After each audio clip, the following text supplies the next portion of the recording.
Tenerlo una segunda vez en el programa es una sorpresa. Vamos a ahondar un poco más en los temas de tecnología para su campaña. También tenemos opiniones de la juventud, qué es lo que quiere, qué es lo que ambiciona, y hablar sobre sus vínculos y propiedades expuestas en diferentes medios. Con nosotros está el exministro de Cultura y Defensa, sociólogo y político, candidato a presidente por el Partido del Buen Gobierno, Jorge Nieto.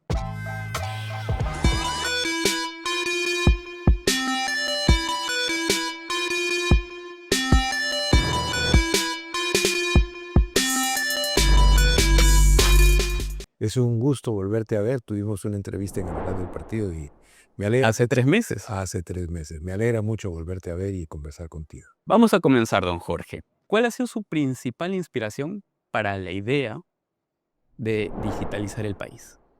Bueno, leer el mundo, leer lo que pasa en el mundo. ¿Y qué ha visto en el mundo? Está habiendo una revolución tecnológica. Es que así como hay un declive de Europa en el mundo, ¿no? Los problemas que tiene hoy día la Unión Europea son muy grandes, económicos, tienen que ver con competitividad, con productividad, con relación con la tecnología, con energías, distintas formas de energías para su proceso de desarrollo. También, así como hay ese proceso, hay un proceso de asiatización del mundo. Hay un modelo que emerge del Asia, no solo de China, del Asia en general. ¿En qué consiste el modelo según mi ver? Un Estado proactivo, un Estado emprendedor que fija rumbos, que fija rutas, que señala cuál es el lugar que va a ocupar ese país en el mundo, en qué se va a desarrollar, cuál va a ser su especialización.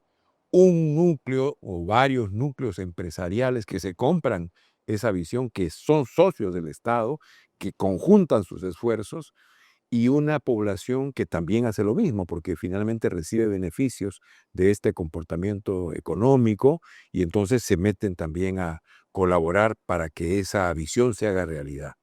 Los tres juntos tienen una obsesión: innovación científico-tecnológica, y hacen todo lo necesario para que eso se despliegue, para que la creatividad de la sociedad, de las empresas, del Estado, se despliegue en ese mundo de la innovación científica. También en una entrevista menciona Estonia. Porque es el país más digitalizado del mundo, según yo tengo información.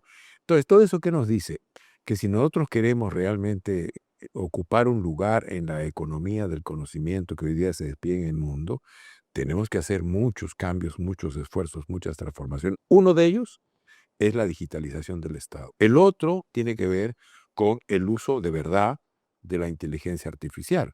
Es decir, hoy día jugamos con el ChatGPT, no sé, jugamos es un decir, a mí me ayuda mucho, es como una especie de asistente veloz, ¿no? Ahora, referente a Estonia, logró su independencia de la Unión Soviética por allá del año 1991, totalmente. Demoró 10 años en conseguir la digitalización total del Estado. 10 años. 8 años para digitalizar los hospitales, el registro de los ciudadanos dentro del apartado médico. Mencionándole estos datos y considerando que solo tendría 5 años, ¿se cree en la capacidad, mencionándole todo esto, de aún así poder digitalizar el país? En 2 años comenzaríamos a tener resultados. No es un proceso corto, pero mi pregunta es la siguiente: si no lo hacemos nosotros, ¿quién? Si no empezamos ahora, ¿cuándo? Tenemos que empezar. Y esto tiene que ser no un proyecto de un gobierno, tiene que ser una política de Estado. Por eso yo reclamo siempre la necesidad de generar consensos en las élites empresariales, políticas, culturales, académicas, comunicacionales, para poder acometer como país estos esfuerzos. El Perú ganaría mucho con una plena digitalización de su Estado. ¿Estamos hartos de la corrupción? La digitalización del Estado le pondría fin. Pero Estamos. le comento que Estonia tiene 1.370.000 habitantes. El Perú tiene 26 veces más. Y la India tiene 1.450 millones y China tiene 1.400 y están rumbo a la plena digitalización. No, el número no es un problema. El número es una realidad, ¿no es cierto? Una crisis política en el Perú no es lo mismo que una crisis política en China, si la hubiera, ¿no? Estamos hablando de movimientos de 1.400 millones de personas. Pero en estas cosas el número no es una dificultad. Nosotros hemos accedido a propuestas, a planes que nos permiten pensar que en 2 años el inicio del proceso de digitalización comenzaría a rendir frutos. Entonces el problema es un Estado vago. Una élite incompetente. La hemos padecido mucho tiempo. En general, las élites piensan más en su bolsillo que en el país. Esa es la verdad. Hay pocos, los hay, pero hay pocos que tienen una mirada del rumbo del país, de las necesidades de la población, de cómo hacemos que nuestro Estado y nuestra sociedad tengan un mejor rendimiento y una mejor vida.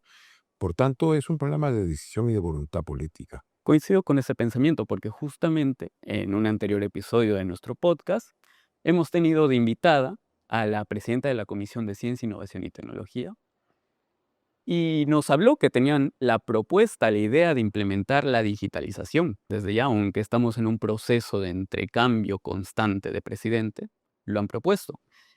Y no le han tomado nula observación. Aquí mi pregunta es, ¿considera que se debe a una falta de interés, ignorancia, si se le podría llamar así, o un miedo a que se descubra lo que se realiza detrás del Congreso? Tenemos un largo historial de élites distantes del país.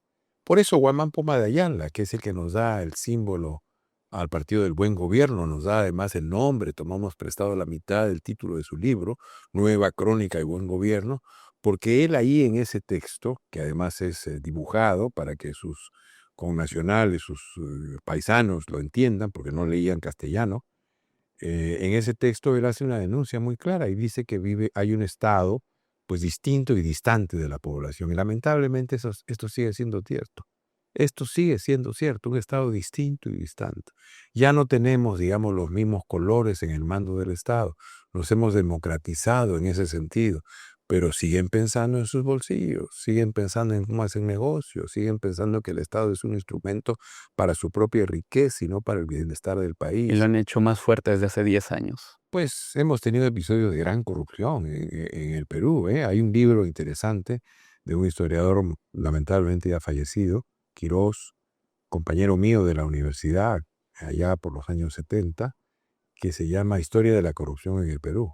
Todo peruano debería leerlo, porque ahí está mostrado que pues tenemos ese problema permanentemente, pero no es un mal que no podamos corregir.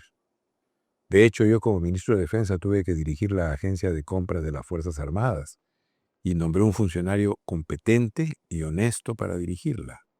9 meses después recibió el diploma anticorrupción, el ISO anticorrupción, el estándar. Aquí no hay corrupción.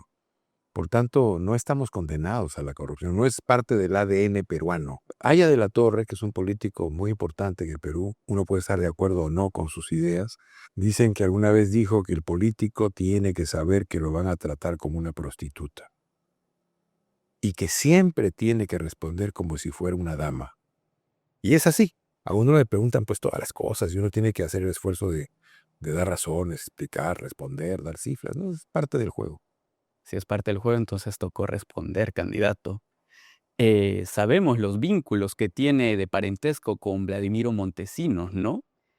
Su sobrino de parte de padre. ¿Qué tan seguido ha sido esa relación que ha tenido con él? ¿Se ha mantenido al margen de su vida? ¿Podría darnos una breve explicación de ese parentesco? Yo ya lo he dicho en algunos programas, lo he visto una sola vez en mi vida. Cuando yo tendría unos 13, 14 años en casa de mi madre, creo Reunión familiar. haberlo visto. De modo que, claro, en política, en campaña política, Montesinos, Montesinos, Montesinos, el apellido tiene su peso, digamos, ¿no? Por la maldad El que se apellido sigue en del ese diablo, momento. le comentan. ¿Perdón? El apellido del diablo lo mencionan. No diría eso, ¿no? No diría eso, porque yo recuerdo mucho el gran dolor que mi madre tenía cada vez que se enteraba de cosas que lo asociaban, a las que asociaban a Vladimiro, ¿no? Y ya. También hubo 2 departamentos a su nombre por Miraflores. Estoy seguro que le ha cansado este tema una y otra vez en diferentes programas, pero para mi público joven, también lo queremos abarcar. Que aparece uno, ya lo ha vendido. El segundo, que se rumorea, está su nombre, y tiene una deuda de más de 8.400 soles. ¿Qué ha pasado ahí? Ay, Dios mío. Primera cosa que te quiero decir. Uno como persona se plantea estrategias de largo plazo en la vida, porque va a llegar un momento en el cual uno no va a ser productivo y por tanto va a tener que jubilarse y va a tener que vivir pues o de una pensión en el caso de los que tienen pensión o de otras opciones los que no tienen pensión. En mi caso, yo tomé una decisión hace muchos años. A mí no me gustaba el sistema jubilatorio, veía que las pensiones eran miserables, lo veía en la gente que tenía alrededor. Por tanto, dije, yo no quiero eso para mí. ¿Qué decidí? Yo trabajé más de 50 años. No fui una persona que tuvo poco éxito en la vida.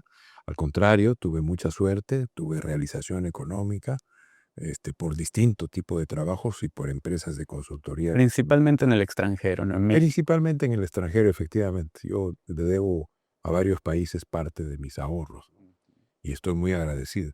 Pero decidí invertir esos ahorros no en acciones que me parecían pues muy azarosas, sino en propiedades. Compré terrenos, compré departamentos, alguna casa. Esta en la que estamos haciendo la entrevista. En las que nos ha invitado. Muchas gracias, por cierto. No, gracias por venir. Lo digo esto porque se dice, pero ¿cómo? ¿Cuánto? ¿Por qué tanto? ¿Debo sentirme culpable de haber tenido éxito económico en la vida? ¿Tengo que pedir perdón por haber logrado cierto nivel de ahorro a partir de mi trabajo? Me parece que es una tontería, ¿no? Ahora, voy a los temas de los departamentos. Son 12 en Miraflores. Uno no está declarado porque ya lo vendí. Parte de mi estrategia consiste precisamente, compro cosas, las gestiono y después de un tiempo, cuando ya creo que es conveniente, las vendo. Y eso es parte, digamos, de mis ingresos para mantener de manera adecuada a mi familia, ¿no? Y el segundo departamento es un departamento que aparece en propiedad hace más de 50 años. Ese departamento lo tiene hace más de 50 años. No, yo no lo tengo. Ese departamento es... ¿De qué es producto? Ese departamento fue comprado por mi primera esposa, la madre de mi hijo mayor, hace más de 50 años con el apoyo de su papá. Y el papá tenía temor, como es natural, de que en algún momento nos separásemos y el departamento fuera yo, pues, disputara la propiedad del departamento, ¿no? Nunca lo iba a hacer, pero él tenía ese temor. Entonces, en su momento yo dije, yo firmo una cláusula que diga que en caso de que hubiera una separación, la propiedad exclusiva de ese departamento es de la señora propietaria, mi pareja, ya, ¿no? Entonces, eso pasó, nos separamos y el departamento es exclusivamente suyo. Lo he firmado además en el acta de divorcio, he vuelto a firmar que la propiedad del departamento es suya. Tiene entre sus hojas, que por cierto las ha traído para esclarecer, las ha sacado de sus cosas, tiene la hoja. La octava cláusula de la minuta de compra-venta del departamento. Acá dice, mira, se deja expresa constancia que la compradora, con el conocimiento y autorización de su cónyuge, quien firme el presente contrato, renuncia a su vez a cualquier derecho sobre el inmueble en materia de presente documento. ¿Está claro? Ha quedado claro. ¿Está claro? Para mí y para mi cubo. Bueno, está, digamos, aquí está la documentación de esa minuta de compraventa, pero además, más todavía, más adelante me indica que esa minuta de compraventa es del 22 de junio de 1977. La otra es del 2 de agosto del 77, que es cuando se eleva a registros públicos. Si quienes investigaron esto, que lo han hecho, han ido a registros públicos, sabían la verdad. Sabían la verdad. La sabían, pero han mentido. Porque han escondido información que es pública y que tenían. De modo que yo espero que... El periodismo actual es muy mermelero, lo puedo entender, por eso nosotros estamos aquí, para resolver. Yo no lo he dicho, lo has dicho tú. Yo no lo he dicho. Estamos aquí para resolver y no tenemos miedo de por qué mostrar la verdad.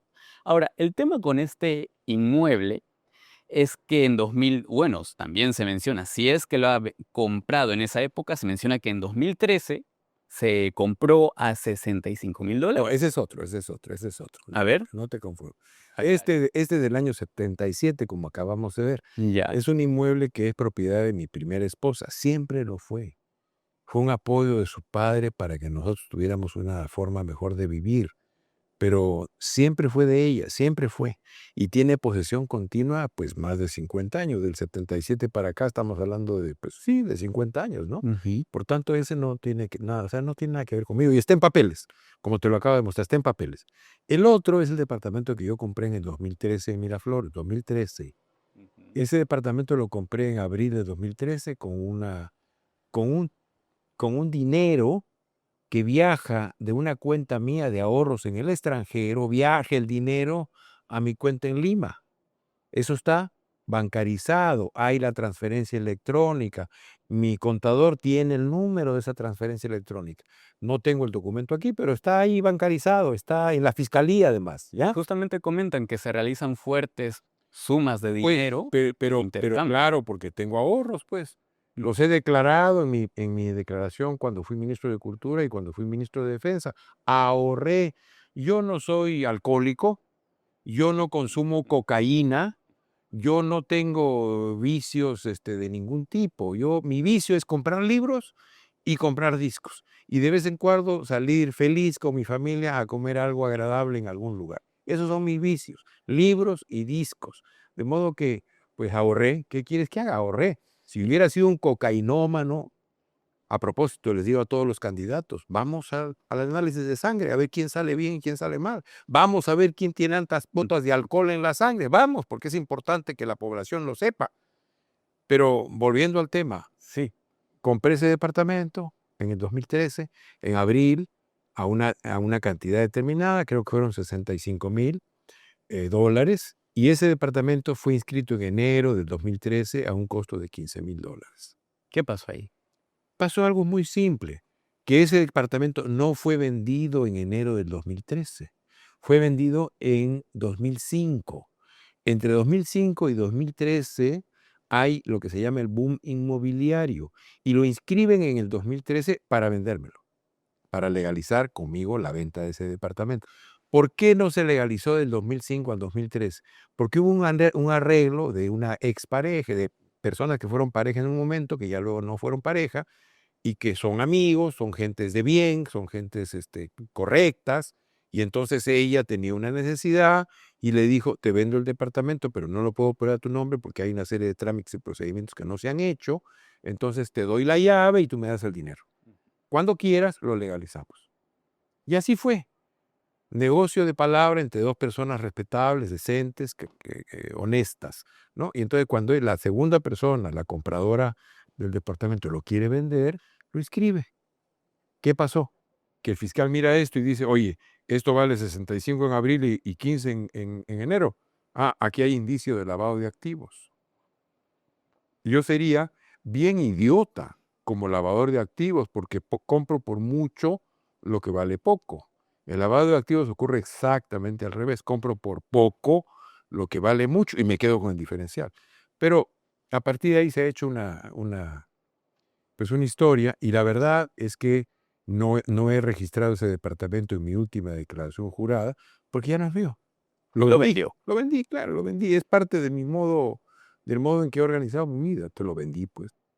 Otro caso que también existe alrededor de usted, al ingresar al gobierno de Pedro Pablo Kuczynski como ministro de Cultura, su patrimonio ronda entre 1.733.297,43 soles. Al cesar, accede a 4.492.611,75 soles. Ahora vuelve, ahora como ministro de Defensa, con 5.420.155,39 soles. Ya según entre los papeles, sabe de lo que hablo. ¿Cuáles son esos movimientos que realizó en menos de 6 meses? Es que no es así, no es así. Hay un viejo intelectual siglo XVIII, que decía que muchas veces el problema no está en las respuestas, sino en las preguntas. Quien accedió a mis declaraciones juradas, por eso tiene esta información, quien accedió a mis declaraciones juradas, aquí están, no ha leído bien las declaraciones juradas para pensar bien, o no las ha querido leer bien. ¿Qué pasó? En el Ministerio de Cultura, esta es la declaración del Ministerio de Cultura, yo declaro una cantidad, que es la que tú has mencionado, Exacto, ¿no? un momento para las cámaras. Sí, ahí está la cantidad que declaro, ¿no? ¿Qué pasa con esta cantidad?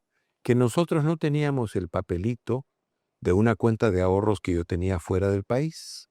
No teníamos ni la cifra ni el papelito que yo recordaba que tenía esa cuenta, pero no la teníamos. Entonces le pregunto a la persona que hace los descargos, la declaración jurada, la abogada que hace la declaración jurada, oye, ¿podemos completar esta declaración después? Porque hay este problema, mejor no la presentemos, si la presentamos, no me dijo, hay que presentarla de todos modos ahora porque tienes que hacerlo por la ley te obliga, y lo que puedes hacer es una ampliatoria de declaración. Y así lo hicimos. La cifra que citan de cultura es esta. Pero luego está la segunda declaración de cultura, a fin de año.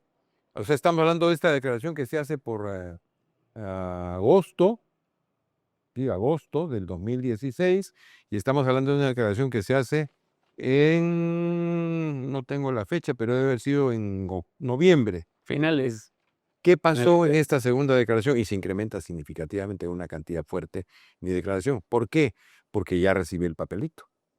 Aquí está el número, aquí está la cuenta, aquí está el monto que yo tengo ahorrado, incorpóralo. Y entonces cuando tú ves esta cifra de cultura, la segunda cifra de cultura, y ves la tercera cifra de defensa, vas a ver que la de cultura y la de defensa, la segunda de cultura y la primera de defensa son prácticamente las mismas. Se incrementa un poquito mi patrimonio después de estar como ministro en cultura. Un poquito, porque he ganado pues un sueldo y te vuelvo a repetir, mi vicio son los libros y ya no los discos porque ahora es Spotify. Entonces se ha incrementado un poquito con ahorros de mi sueldo en el ¿En el ministerio. extranjero? En el ministerio, en el ministerio. Ya. Entonces, ¿qué pasa? Las cifras de la declaración de defensa, la primera, y las cifras de la segunda declaración de cultura, cuando yo incorporo aquello que no pude declarar porque no tenía el documento respectivo, son las mismas. Pero quien ha dicho eso está mintiendo, porque si tuvo acceso a mi primera declaración, debió tener acceso a mi segunda declaración y a mi tercera declaración. Pero no lo han hecho, no han leído con honestidad, con veracidad. Ya han tratado de encontrar pues claro, mire, del ministerio salió $1.000.000, qué barbaridad, qué horror. No es así. Cuando en Yo realidad eran de sus ahorros. ahorro, pues mira, yo no soy una criatura. Tengo 50 años trabajando. Y yo entiendo perfectamente que 50 años no son poco. Y 50 años trabajando y algunas veces con mucho éxito. No soy una persona que haya tenido pues una carrera exitosa todo el tiempo. He tenido bajas. Y se está diciendo la verdad, que para usted es la verdad. Toda mi gente. Para mí no, para mí no. Está en Perfecto. papeles. Bueno. No me devalúes. Está en papeles. Acá está, dice que ya me firmo. Ya, ahí está, en papeles. Está en papel. Está en papel. Y tengo el cuadro completo de todo lo que significan esos rubros. Acá está, ahí ya es extenso leerlo, ¿no? Pero está todo el cuadro de todos los ingresos que tuve a lo largo de toda mi vida en un Excel. Y ya está todo, pues todo, que compré, que vendí, que de dinero, que ahorré. O sea, mira, te quiero decir algo, digamos, de manera final, si es que me permite. Me quieren distraer de la campaña. Soy de las pocas personas que está dando propuestas. Has hablado del Estado digital. No has hablado de la inteligencia artificial. No has hablado de que tengamos una instancia del Perú para mirar todo el tema energético, incluyendo el gas, Petroperú, pero algo más importante, probablemente, la transición energética. Transitar de combustibles fósiles a combustibles amables con el medio ambiente. Y adicionalmente la necesidad de que si queremos entrar en serio en la inteligencia artificial, que no sea solamente usar como asistente al ChatGPT, tenemos que pensar en energía nuclear, porque es la única que le da energía de calidad y calidad constante a una central que permita tener uno, dos o tres, diría yo, grandes centros de acopio de información para procesar millones de datos en apenas segundos. Por tanto, tenemos un problema fuerte que plantearnos, porque además somos zona sísmica. Es un reto para nuestra ingeniería encontrar los lugares en los cuales podamos tener este tipo de energía de manera muy segura. Francia lo ha hecho. Francia creo que es el 60% de la energía que consume es de origen nuclear. No ha tenido un solo accidente. Si lo hicieron los franceses, ¿por qué no podemos hacerlo nosotros? Candidato, y le puedo dar totalmente la razón, pero en este episodio a mí no me corresponde ser el que le haga esas preguntas, porque hemos preguntado a 6 peruanos. 6 peruanos jóvenes, de mi edad, rondan entre los 20, 21 años, 25. Acá tengo los videos. Vamos a ver videos de jóvenes que quieren saber su opinión sobre cierto tema. Candidato, según el INEI, en 2025 el 83.9% de los peruanos se siente inseguro y el 26.8% ha sido víctima de algún delito. Además, de acuerdo con los registros del Ministerio Público, las denuncias por extorsión han superado las 26.000 en ese mismo año. Frente a este escenario que se encuentra documentado, ¿qué evidencia concreta respalda que su estrategia contra la criminalidad va a lograr reducir estos indicadores en el corto plazo, considerando que la implementación de los estados de emergencia no ha tenido el efecto esperado? Seguridad. Una preocupación de toda la gente, ¿no? Efectivamente, los datos que da son ciertos. Se han incrementado los asesinatos, los homicidios por violencia. Estábamos en 5 hace 3 años, ahora estamos en 10. Es un incremento significativo, más del 100%, casi el 100%. ¿Qué cosa, me pregunta la señorita, qué evidencia tengo de que nuestra propuesta, nuestro plan pueda ser efectivo? Fíjese, nosotros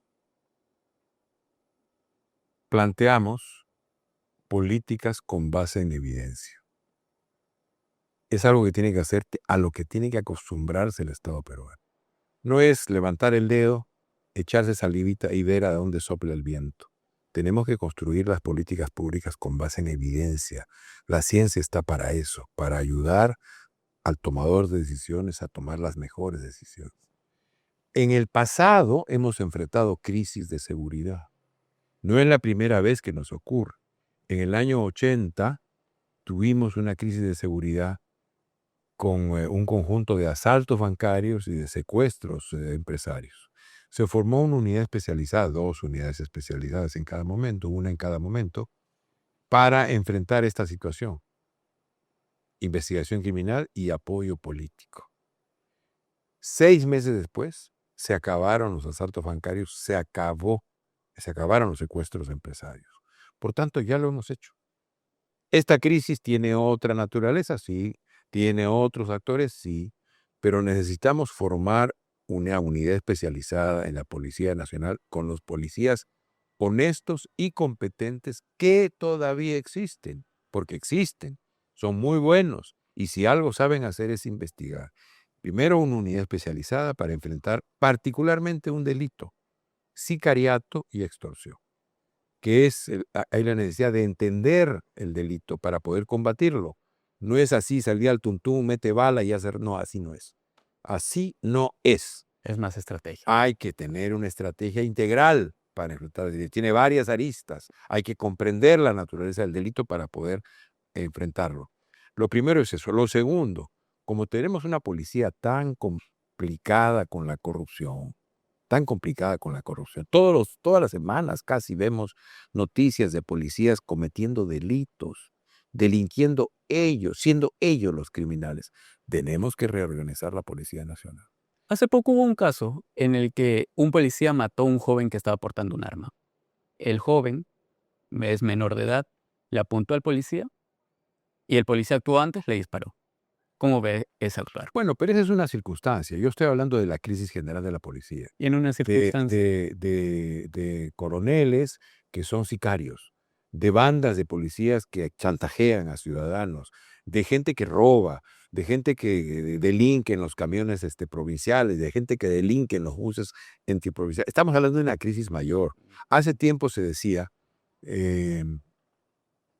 algunos malos elementos, ¿no?, no dañan el honor de la policía. Lo que pasa es que ahora los malos elementos ya no son algunos, son un montón, ¿no? Entonces tenemos que reorganizar la policía, tenemos que hacer cirugía mayor sin ningún temor, porque con esa policía como está no vamos a ningún lado.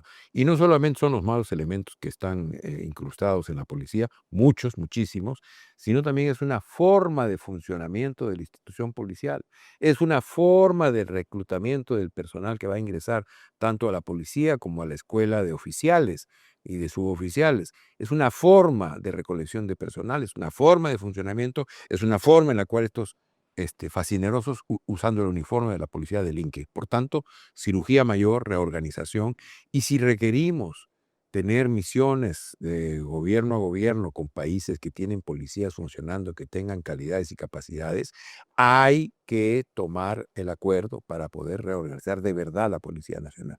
Tercera cosa, le estoy respondiendo a la chica que nos preguntó a través de la tableta. Tercera cosa, el presidente de la República tiene que estar personalmente comprometido en la lucha contra la criminalidad. En el pasado hemos visto que habían presidentes que no querían poner en riesgo su poca popularidad porque sabían que era una papa caliente, un tema complicado. No, aquí no. Aquí la vida de los peruanos es más importante que la popularidad de cualquier político. Por tanto, el presidente tiene que tomar, en primer lugar, su tarea es luchar contra la criminalidad. Y en el despacho presidencial, todos los días a las 7 de la mañana, tiene que estar el jefe de la policía, el ministro del Interior, todos los jefes que sean necesarios y todas las autoridades o ministros que se necesiten, por ejemplo, economía, cuando el tema sea recursos frescos e inmediatos para la policía, en el despacho presidencial y el presidente conduciendo la acción. Por tanto, son varias medidas. Hay una adicional. Muchos de los pequeños empresarios caen en la extorsión porque entran al préstamo gota a gota. Como tú sabes, el dinero para los pequeños empresarios es muy caro, tasas de 30, 40%. Eso es carísimo como costo del dinero. No es lo mismo con empresas más grandes que tienen otras condiciones para las cuales el dinero prestado le cuesta pues 4 o 5%. Por tanto, se ven obligados a recurrir al gota a gota, a las distintas formas de préstamos de dinero que son en la práctica extorsivas. Bueno, tenemos que crear un fondo en el Banco de la Nación para atender esas necesidades. Y tenemos que hacerlo de modo tal que esto no se convierta en un capital de regalo, sino que regrese, porque estamos apoyando el desarrollo de los pequeños negocios, de los pequeños comercios, y con sus ingresos, con sus ganancias, devolverán lo que el Estado les apoye. Por tanto, es un paquete, ¿no? Hay otras cosas más. Tú que tienes un público juvenil, necesitamos secar el mar en el cual la delincuencia captura jóvenes para el delito. Y eso no tiene magia. Eso es deporte, eso es cultura, eso es empleo, eso es finalmente una ruta de futuro que el Perú les puede ofrecer a sus jóvenes hombres y mujeres.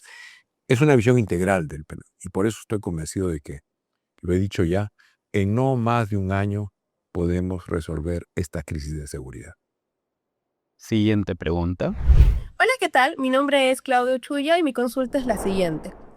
Como sabemos, en el Perú, muchas personas, sobre todo en zonas rurales, no pueden ejercer adecuadamente sus derechos fundamentales como la educación, la salud, la seguridad, entre otros. Entonces, si usted llegase a ser presidente, ¿qué políticas estructurales implementaría de modo que tanto la inversión privada como los profesionales que deban trabajar allí puedan acceder adecuadamente a ese territorio y no tenga que depender únicamente de la intervención del Estado o de incentivos temporales de los habitantes de ahí? Muchas gracias. Me centraré en el tema de salud, quizás en el tema educativo. Pero en salud, ¿qué tenemos hoy día? Tenemos una pésima gestión de la salud. Y tenemos un emplazamiento muy antiguo del sistema de salud, no solamente de salud, de todos los ministerios, incluyendo el de defensa. Están emplazados en zonas en las cuales ya no deberían estar. No hemos repensado el emplazamiento del Estado en el territorio nacional. En el caso de defensa es clarísimo, ¿no? Por ejemplo, hay zonas en las cuales tenemos cuarteles que están prácticamente en el centro de la ciudad. Zonas largas, grandes, en manos del Ministerio de Defensa, que están prácticamente en el centro de las ciudades. Eso tiene que ser cambiado. Y hasta por razones, digamos, de seguridad, porque si hubiera un conflicto, pues lo que van a atacar son los cuarteles, y los cuarteles están en el centro de la ciudad, va a sufrir la población civil. Por tanto, ahí hay una tarea de reemplazamiento del Estado en todas sus áreas. En educación, por ejemplo, tenemos algunas grandes escuelas en lugares que tenían hasta hace 30 años una gran población, pero ocurrió el proceso migratorio. Y ya no tienen la gran población que tenían, han descendido muchísimo y ya la gran escuela ha quedado como excesiva para esa población que resulta del proceso migratorio después de 2, 3, 4 décadas. Por tanto, necesitamos reemplazar el Estado en el territorio nacional. Y pasa lo mismo con salud. Yo he dicho que en el caso de salud necesitamos una posta médica de calidad en cada distrito del Perú y funcionando no solamente con el equipamiento necesario para poder hacer diagnósticos en algunas partes del combate a la enfermedad, sino también que tenga el personal adecuado, enfermeras, médicos, técnicos, personal administrativo, que permita que estas postas médicas funcionen bien y funcione una mayor cantidad de tiempo que hoy día funciona. Yo vivo en el distrito de Punta Hermosa. Tenemos una buena posta médica, pues tiene las condiciones más o menos para atender a la población. Pero a las 6 de la tarde se acabó el servicio. Si usted tiene un problema de salud serio a las 12 de la noche, ¿Alguna emergencia? una emergencia a esa hora, pues tiene que salir corriendo como pueda, a llegar al hospital más cercano, que es aquí el de Villa El Salvador, que está como a 30, 35 minutos. Si es que no va a una clínica de emergencia allá en Casimiro Ulloa, que está a 1 hora dependiendo del tránsito. Por tanto, necesitamos tener una posta médica de calidad funcionando en cada distrito del Perú, con el equipamiento, con el personal y con la temporalidad necesaria para hacernos cargo de las emergencias de la población. Esto es un tema que está en nuestro plan de gobierno. Hemos hablado además de un sistema prestacional único de salud. Todos nuestros sistemas de salud tienen que ser integrados en un sistema prestacional único, no un sistema administrativo único, que es lo que a algunos les preocupa. Y ya he recibido las voces de sindicatos de algunos de los sistemas de salud que me dicen, oiga, esto no puede ser, afecta a nuestros derechos. No, yo no estoy planteando una unificación administrativa, una unificación de la prestación del servicio de salud. Una historia clínica computarizada en una base de datos que permita que si tú te enfermas en Tacna, pero tu residencia está en Tumbes, pues en Tacna el médico puede acceder a través de estos aparatos, de estas innovaciones modernas. En el mismo registro. Exactamente, a tu historia clínica. Si te enfermas en Tacna, en Tumbes, o si te enfermas en París, porque tú puedes ingresar, digamos, al sistema con tu clave, con tu contraseña, en cualquier parte del mundo, ¿no es cierto? Y finalmente, un tarifario único. Si te duele la cabeza y te doy un mejoral, supongamos, eso vale lo mismo en Tacna, en Tumbes o en Pucallpa. Por tanto, tiene que haber un tarifario único para que podamos hacer este sistema de prestación de salud unificado en todo el Perú. Eso supone 2 temas en salud que tenemos que resolver. Uno de gestión. Tenemos una muy mala gestión. Y tenemos que transformar la gestión de modo tal de que hayan, no como hoy, 70% de administrativos, 30% de médicos y enfermeras, sino que sea exactamente al revés. 30% de administrativos, 70% de médicos y enfermeras. ¿Eso va a significar que, como me ha dicho alguno, que vamos a despedir gente? No, tiene que reemplazarse. Hay zonas en las cuales hay mucha oferta de salud, hay distritos en los cuales hay mucha oferta de salud y hay distritos, provincias y regiones donde no hay ninguna oferta de salud.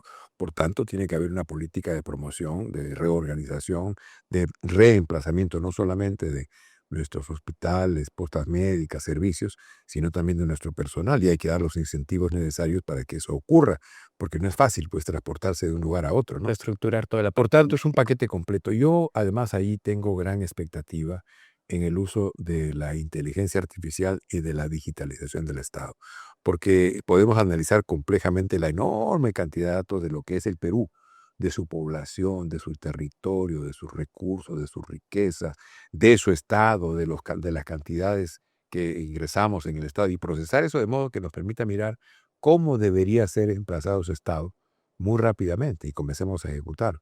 No va a ser un proceso fácil, va a encontrar resistencias, obviamente, pero para eso está la política, pues, para eso está la política, para encontrar soluciones. Siguiente pregunta.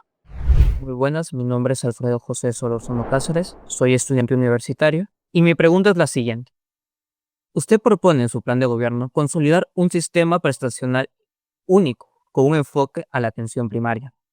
Sin embargo, desde la perspectiva jurídica y administrativa, ¿cómo garantiza que esa unificación no genere conflictos de competencia entre distintas instituciones del sector, que no derive a una centralización excesiva que dificulte la gestión descentralizada de este servicio principal y que no termine afectando el derecho fundamental de los ciudadanos a acceder a una atención de salud oportuna, eficiente, continua y de calidad? Muchas gracias. Bueno, ya lo respondí. Lo acabo de responder. Me adelanté a la pregunta. Los chicos también tenían sus dudas y bueno, usted también se explayó un poco, pero es normal. Es normal mientras uno indaga en un apartado, siempre va ramificando en otros. Señor candidato, el plan de digitalizar el sistema de salud suena bien en la teoría, pero supone grandes riesgos a nuestra privacidad.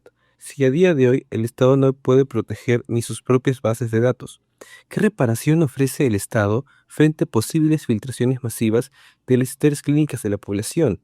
¿Y cómo garantiza la aplicación del derecho al olvido en un sistema que a día de hoy no tiene un soporte técnico efectivo? Muchas gracias por la respuesta, señor candidato.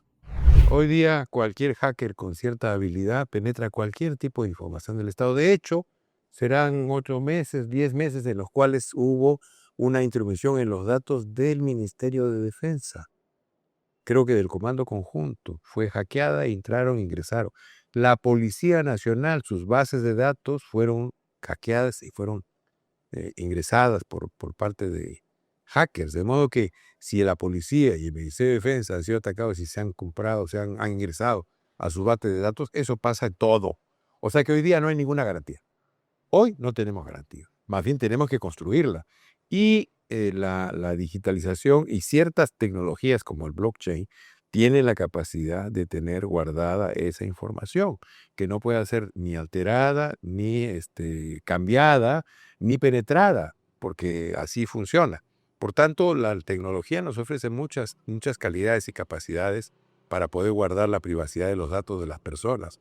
Yo creo que más bien ahora estamos en el riesgo clarísimo de que nuestra información... A ver, ¿usted quiere tener una copia del padrón que tiene la RENIEC? Vaya a Wilson. Ahí la va a encontrar. Tiene costo, tiene precio. Y ahí le preguntan, ¿qué otra cosa quiere? ¿De qué ministerio quiere usted la información? ¿O de qué banco? Porque también penetran los bancos, ¿no? Hemos visto hace poco, creo, no voy a citar el nombre del banco, pero un banco fue penetrado y fue puesto en complicaciones durante 48 horas. Por tanto, tenemos ahí una enorme tarea, un gran trecho que recorrer para poder tener pues toda la información nuestra con seguridad, ¿no? Muy bien, candidato. Hemos terminado. Y por último, quisiera que mire a la cámara, la que tenemos ahí, y dígale a ese joven que no tiene idea de quién es usted, de por qué votar por Jorge Nieto y el Partido del Buen Gobierno. Bueno, yo espero que no aparezcan en el futuro nuevas propiedades o nuevos contratos o nuevas cuentas de ahorro. Yo tengo claro lo que ha pasado, he trabajado, ya les he explicado, les he mostrado documentación, pero ¿qué quiero decirles?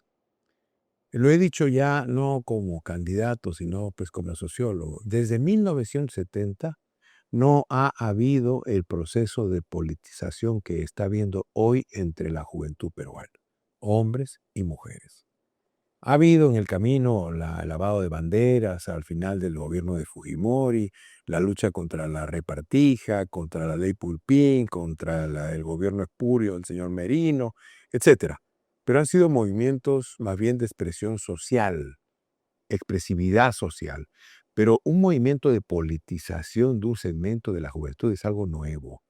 Y es nuevo que vea yo hoy día a los jóvenes preguntándose a través de los aparatitos que tenemos y que nos asocian al mundo de la Internet, preguntándose por la calidad de los candidatos, por sus historias, por sus biografías, por sus propuestas, por sus programas. Eso es totalmente nuevo. Nosotros hemos votado durante mucho tiempo por quien nos regala el tupper, o por quien nos trajo la camisetita, o por quien nos hizo una broma que nos pareció simpática. Pero hoy día hay un segmento del Perú, muchos jóvenes, hombres y mujeres, buscando información para decidir bien su voto. Esto es nuevo. Y un sector de ellos se ha asociado con mi candidatura, con los candidatos del Partido del Buen Gobierno, con el programa del Partido del Buen Gobierno y con nuestro símbolo, que es el sol de Huamampoma, que es el sol de los incas. Ese movimiento de politización hay que cuidarlo por encima de todas las cosas. Yo he mostrado en esta conversación toda la documentación que prueba que lo que he dicho no solamente lo digo yo, sino que es verdad. Consta en documentos oficiales que existen y que he mostrado aquí y en otros programas. Por tanto, lo que la mentira quiere no es convertirse en verdad. Lo que la mentira quiere es sembrar la duda, porque la duda paraliza y nos manda a la inactividad. Muchos, no solo mis adversarios políticos, muchos intereses creados en el país, mucha fauna corrupta, tiene temor a este insurgente movimiento juvenil que quiere transformar las condiciones del país y que quiere ganar la próxima elección del 12 de abril. Yo les pido, y por eso me someto a cualquier tipo de interrogatorio, yo les pido que mantengan su confianza, que ese proceso de participación política es una pequeña flor en un enorme territorio de desconfianza que está creciendo y que hay que cuidarla por sobre todas las cosas, porque los que hoy día participan a sus 18, 20, 22 años en ese movimiento, pronto serán los dirigentes del Perú. Y yo tengo gran expectativa en que ese movimiento juvenil que está hoy día creciendo y desarrollándose a través de muchas formas, termine finalmente eliminando, echando a los corruptos de la política peruana y dándole un nuevo nivel de conducción a nuestro Estado y a nuestra sociedad. De modo que les pido que persistan, que sigan en su trabajo, que sigan haciendo lo que hacen con gran generosidad y con gran ingenio.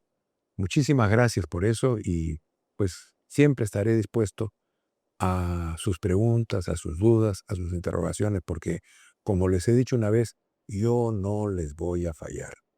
No les voy a fallar.